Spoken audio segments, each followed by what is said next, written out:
Don't let him trick you into thinking his explanation is the only legitimate one. Is there really another? Take another look at the record. I believe you'll find a simple answer there in plain sight. How about you just say the answer in plain words? No, Phoenix is just as mysterious like that now. It would be hasty to deliver a verdict with unanswered questions, indeed. Well, Mr. Justice? Mr. Gavin said that the court in this case demand an explanation. Don't worry, justice won't leave until justice is done. Perhaps the defense would care to enlighten the court. What evidence do you think do you have to explain why the fingerprints on the bottles were upside down?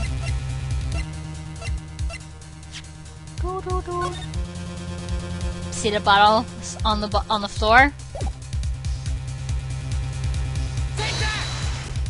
It's actually easier to show you than explain, Your Honor. Place that bottle on the floor next to your chair. Excuse me, on the floor? Yes, now reach down and pick it up. Without getting out of your chair. Ah! See? You naturally go to pick up the bottle by its neck. With your fingers upside down! Awesome music! Look at this photograph taken on the night of the murder. Okay, that's what I'm saying. Defendant, Mr. Wright, sat here, playing piano, bottle of cigarette juice on the floor to the side of his piano bench. He's like addicted to that stuff, man. He would have naturally picked up the bottles upside down several times. Wow, I can't believe it was that simple! Recall dinner that evening, Kristoff. I was drinking my usual juice then, too. As usual. Basically, you used the bottle on the table to do the deed. But then you must have remembered. So you went and picked up one of the bottles from under the piano, and you switched the bottles. You took one of Mr. Wright's bottles and made it look like the murder weapon!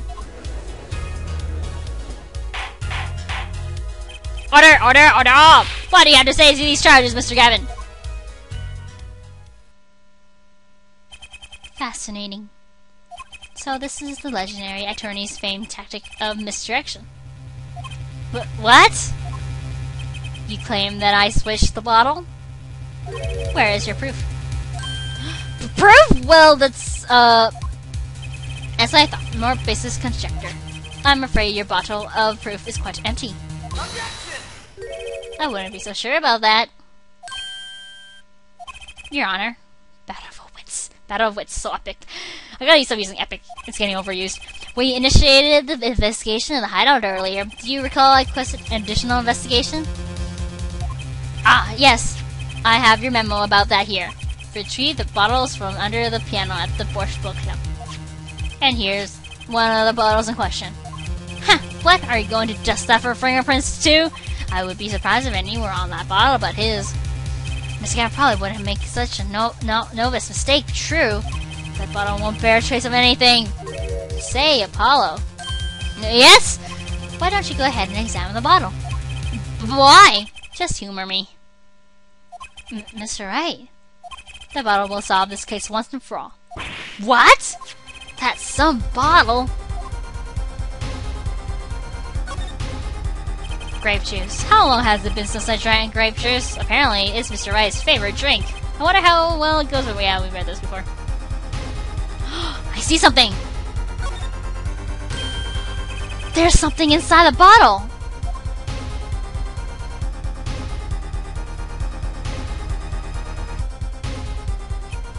What's this? That card! It can't be! Recall that unpleasant woman's testimony for a moment. Miss Olga, really? Yes, our little swineling Devolchka. I'm not Russian. That night I planted the card like I was supposed to. And Wright lost the hand like just like he was supposed to. Then vice versa, the planted card was gone. That traffic, yeah, whatever. Yeah, we know this. But wait, this isn't. You're telling me that this is the planted card you disposed of? The one you mentioned in this piece of testimony? I happened to put my hand in my pocket and found a card. Yes, I stuck a peek at it and found it was the Five of Hearts. I had a feeling something might happen, so I disposed of the card before the game. Disposed? Where? There was an empty bottle of grape juice I had been drinking right beside me. I threw the card inside the bottle. Crumbled up too. The Five of Hearts. This is the card. The bottles were swapped. And the only one who could have done that was the fourth person in the club that night. You, Mr. Kristoff Gavin!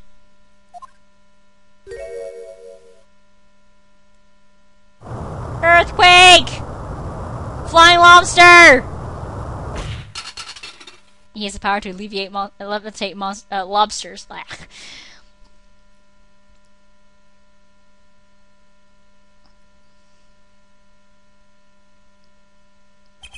That is all.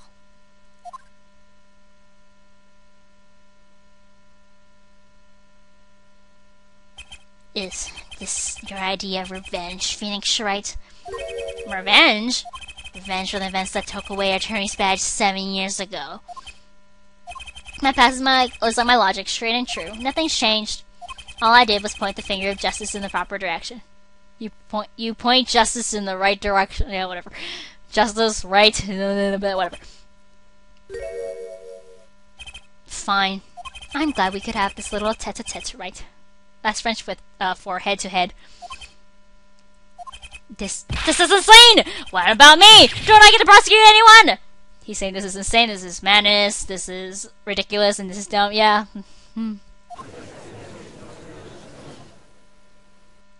Pain is useless.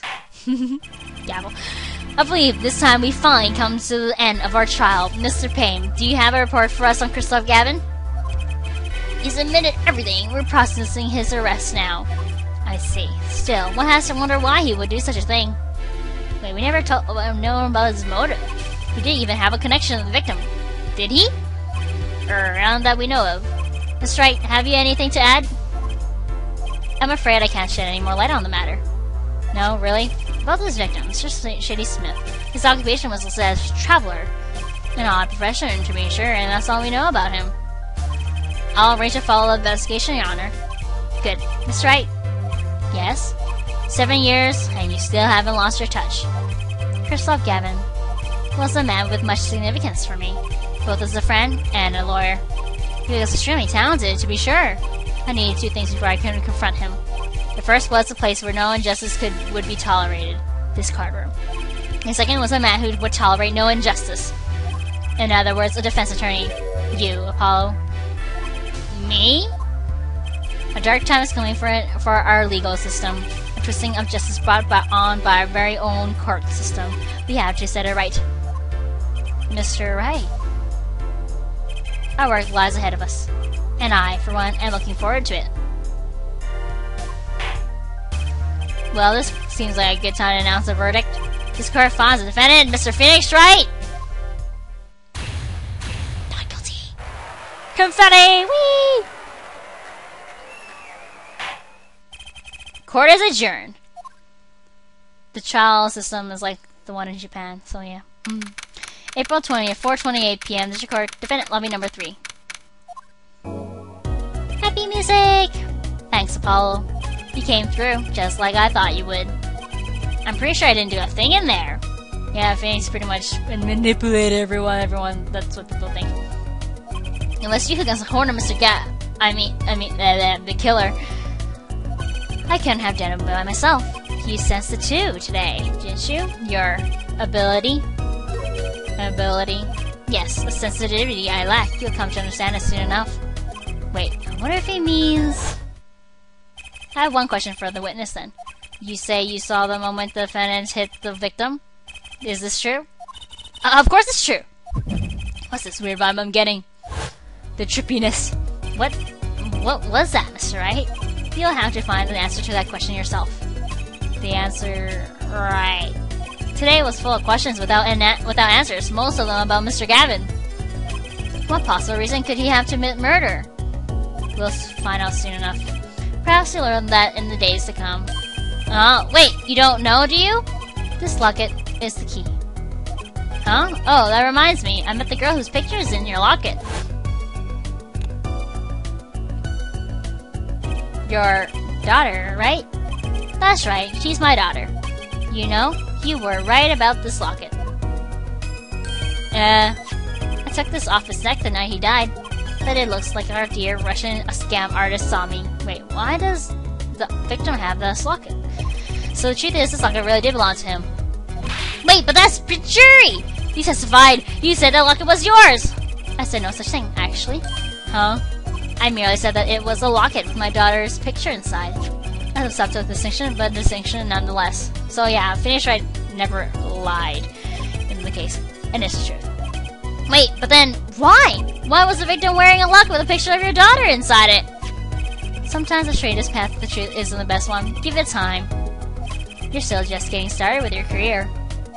Speaking of which, I may be out of a job. I work for Gavin Law Offices after all. I just can't believe I just saw Mr. Gavin led away in handcuffs. Apollo? Yes? How about coming to work for me? You mean at the Writing Code offices? I mean, there's not a single attorney in my generation that doesn't know it. I can't imagine that to be true, but... Wait, but didn't you? You're not a... Oh, I traded my badge, yes. I'm not an attorney anymore. That incident 70 years ago. That legendary trial. And at the middle of it all was one man, Phoenix Wright. The case reached a sad conclusion, and he left his law for good. If you want to know what happened, stay tuned for more cases to come. Have you ever thought about coming back to the courts? I'm not qualified to stand in a court of law, I'm afraid. Didn't you notice in today's trial? There was a single piece of forged evidence. Forged evidence? Well, what are you talking about? I'm talking about evidence that shouldn't have existed. A naughty magician's trick. One piece of evidence struck me as odd, it's true. It just seemed, well, too perfect. I'll bet this was a forged evidence. The attorney's badge! No, not really. You mean this, don't you? Yeah, when you present evidence, you say take that, even to random people. Not in court. It's so funny. I got this from your daughter, Mr. Wright. Yes, that card can have been found at the crime scene. Why? Because the killer took it with him when he left. Leaving the wrong card in his place. Luckily for us. The card can't accept this evidence as a fraud! A fraud? How can you be so sure? I wouldn't think that one only person who could claim it was a fraud would be the one who took the real card from the crime scene, the real killer. My verdict was already handed down 7 years ago. Then, you really... Yes, I forged this card. One look at the crime scene should have told you it wasn't real. But you can't do something like that and call yourself an attorney! Who's calling themselves an attorney? Apollo. So it's true.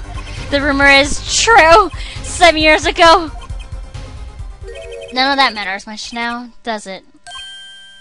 The past is the past.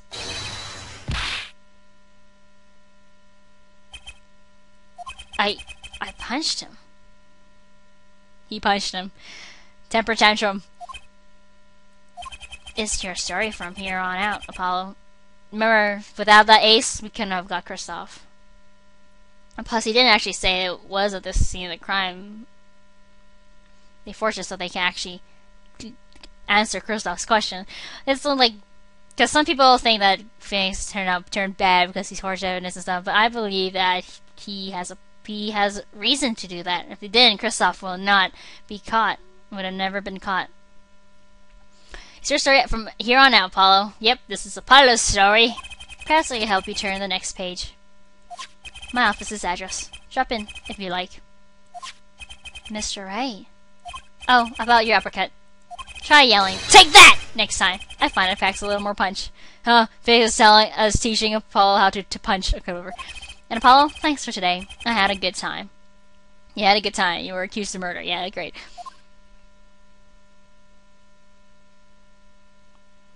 And with that, Mr. Wright walked out the door. And that's how my first trial ended. A lot of mysteries went unsolved. And at the time, I had no idea they were all related. Every mystery that day, connected by a single thread of logic. I find that out soon enough. My name is Apollo Justice, attorney at law, and this is how my story begins. And with that, that's the end of Chapter 1, Turnabout Trump. I hope you guys enjoy it, and watch out for the next case. A brand new episode has been added, Turnabout Corner. Save? Yeah, I'm gonna save. So I'll see you guys next time.